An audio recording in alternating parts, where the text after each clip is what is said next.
안녕하십니까. 쇼킹부동산입니다. 요즘 전세 관련 기사가 쏟아지고 있습니다. 자, 그래서 오늘은 전세 품귀 현상 관련 소식을 좀 전해드리고요. 전세 대출이 막힌 신규 입주단지 어떻게 지금 진행되는지도 같이 정리를 드리겠습니다. 전체적으로 전세 시장이 얼마나 심각한지 오늘 영상을 보시면 쉽게 이해가 되실 겁니다. 전세 품귀 현상 기사 보겠습니다. 1,000세대 단지의 전세 매물 한 건 가을 전세란 예고. 자, 어떤 아파트를 예로 들었냐? 서울시 송파구에 1,100세대 넘는 아파트 단지를 예로 들었는데 이게 2013년에 완공됐대요. 현재 전세 매물 얼마나 있나 봤더니 단 한 건밖에 없다고 합니다. 송파구 말고 강남구나 서초구, 영등포구도 다 비슷한 상황이라고 합니다. 모두 전세 매물이 최대 한두 건밖에 없는 단지들이 늘어나고 있다는 거죠. 기사에서는 한 중개업소의 증언을 첨부했습니다. 예전에는 전세 매물이 최소 10건 이상 유지됐지만 최근에는 한두 건에 불과하더라. 특히 25평대는 매물이 전무하다 이렇게 증언을 했다는 거죠. 인천 아파트도 비슷한 상황이라고 기사가 떴습니다. 기사 볼게요. 인천 아파트 전세 품귀 현상 보여. 자, 인천 전세 매물 현황 아실 8월 5일 기준으로 보면요. 4,701건이었다고 합니다. 6개월 전에 6,300건 대비 25.7% 감소했는데 이 4,700건이라는 수치가 아실 통계 작성 2022년 8월부터 집계했는데 그 이후에 최저치라고 해요. 그리고 2022년 12월 1만 5천 건 대비해서는 3분의 1 수준밖에 안 된다고 합니다.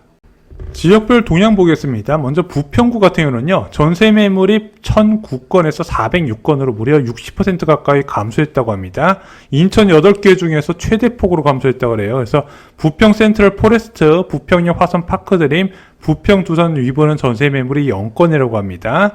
그리고 1,000세대 이상 단지 중에서 전세 매물이 5건 미만인 것은 부평 동화 1단지, 부평 동화 2단지, 부평 SK뷰 해머로, 부평 대림 등이 있다고 합니다.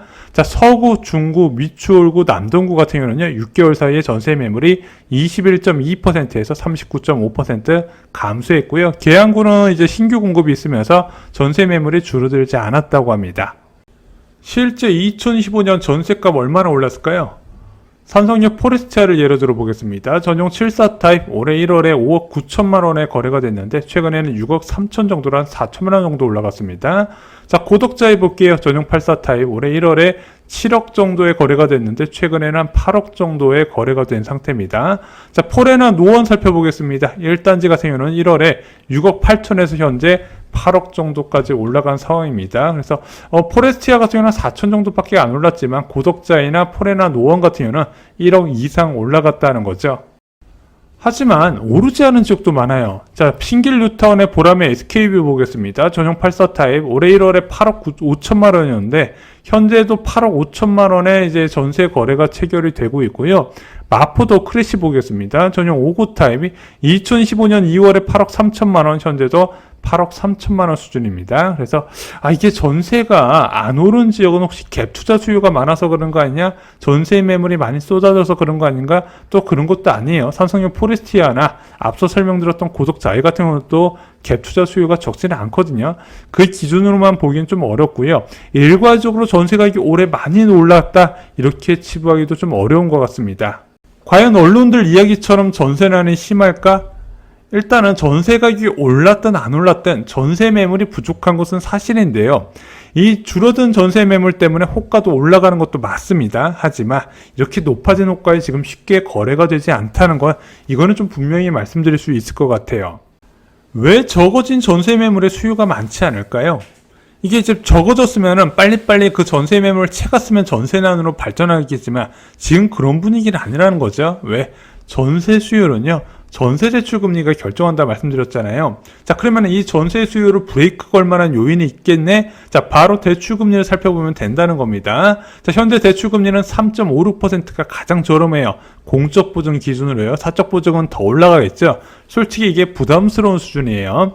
자, 아파트 시장에는요. 아파트에 거주하지 않아도 빌라나 오피스텔 거주자들이 계속해서 아파트 전세로 넘어오려고 하는데 그 사람들을 볼 때는 대출 금리가 높으면 잘 안 넘어온단 말입니다. 부담스러운 수준의 대출금리가 유지되기 때문에 생각보다 많이 안 넘어오는 거예요. 아실지 모르겠지만 지금 전세대출 금리가 작년과 비슷한 수준입니다. 자, 2024년 8월에 기준금리는 3.5%였거든요. 근데 예금금리도 3.5%였어요. 전세대출 금리가 3.6%였단 말입니다. 근데 현재는요, 기준금리도 1%포인트 떨어졌고 예금금리도 1%포인트 떨어졌지만 전세대출 금리가 크게 차이가 없다는 거예요.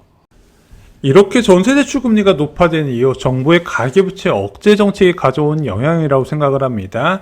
자, 신한은행이 대출 모집은을 통한 전세대출을 중단한다고 발표했죠. 기업은행도 타행 대난 전세대출을 중단한다고 했습니다. 그래서 계속해서 대출 규제 압박이 가해지면서 대출 금리가 오르고 있어요. 자, 근데 작년과 차이점 뭐냐면 작년엔 연간 단위 총량 규제였어요. 연간으로 하다 보니까 이제 연말에 이 대출 총량 규제를 이제 지키기 위해서 막 대출을 중단하는 사례가 많았거든요. 지금은 그렇게 안 해요. 지금 월별이나 분기별 총량 규제를 적용하다 보니까 한 일시적이라도 대출이 많이 몰린 은행들은 대출을 중단하는 분위기입니다. 그러면서 어떻게 나온다? 1년 내내 높은 금리가 적용됐다는 게 작년과 좀 차이점이에요.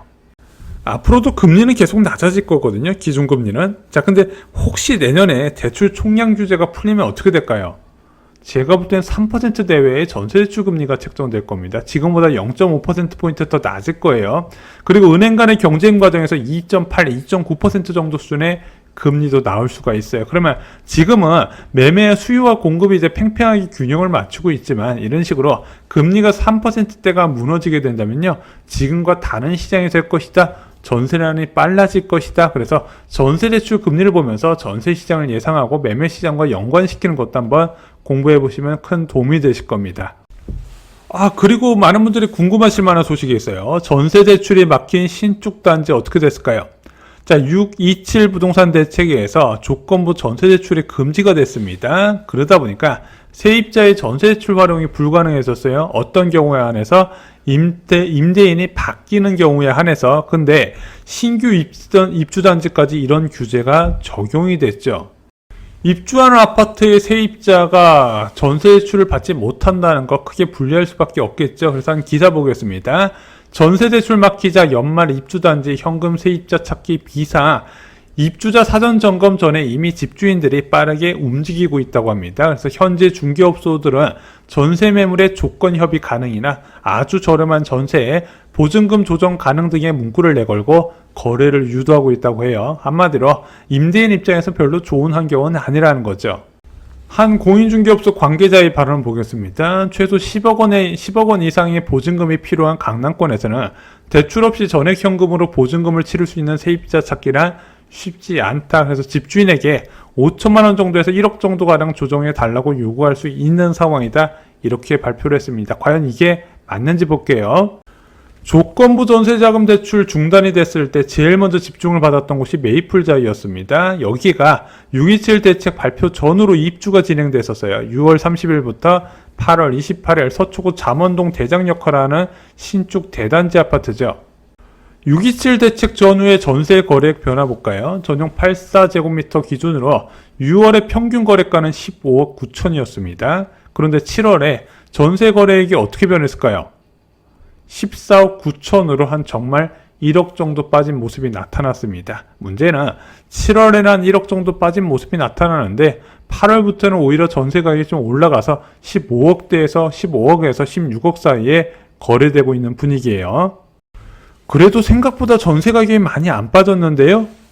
왜냐면 이제 전세 대출 없이도 15억 전후의 보증금을 마련 가능한 수요층이 존재하기 때문에 그래요. 또 하나 이게 계절적 영향도 있습니다. 자, 여름은 일반적으로 전세 매물이 적고요. 겨울에 좀 전세 매물이 늘어나면서 전세 가격이 좀 많이 떨어져요. 그래서 겨울에 입주하는 단지 같은 경우는 전세 매물이 좀 많이 빠지면서 급매가 나오는 현상이 있는데 지금 이제 여름에 입주하는 단지는 그런 현상이 좀 덜하더라고요. 그래서 조건부 전세 대출 그 중단에 따른 정책 효과 평가는요. 겨울 입주 단지를 보면서 판단하는 게 적절하지 않을까 생각이 듭니다. 오늘 영상 결론 말씀드리겠습니다. 수도권 전역에서 전세 매물이 전반적으로 감소하고 있습니다. 하지만 전세 매물 수요도 예상보다 적어 전세값은 천천히 상승하는 중이다. 이렇게 말씀을 드릴 수 있을 것 같아요. 그리고 일부 지역 같은 경우 오히려 전세 가격이 적은 매물에도 불구하고 그냥 1년 내내 같은 수준을 유지하고 있더라. 자, 왜 이런 현상이 나타나냐? 높은 전세 대출 금리가 전세 수요를 억제하기 때문이다. 이 전세 대출 금리가 높은 이유는 정부의 금융권 가계부채 관리 대책 때문에 그렇습니다. 마지막으로 조건부 전세 대출 중단으로 입주단지 전세값이 하락했지만 예상보다 하락폭은 크지 않다는 점도 참고하셨으면 좋겠습니다. 오늘 준비한 소식은 여기까지입니다. 오늘 영상이 도움이 되셨나요? 도움이 되셨다면 구독과 좋아요 부탁드립니다. 감사합니다.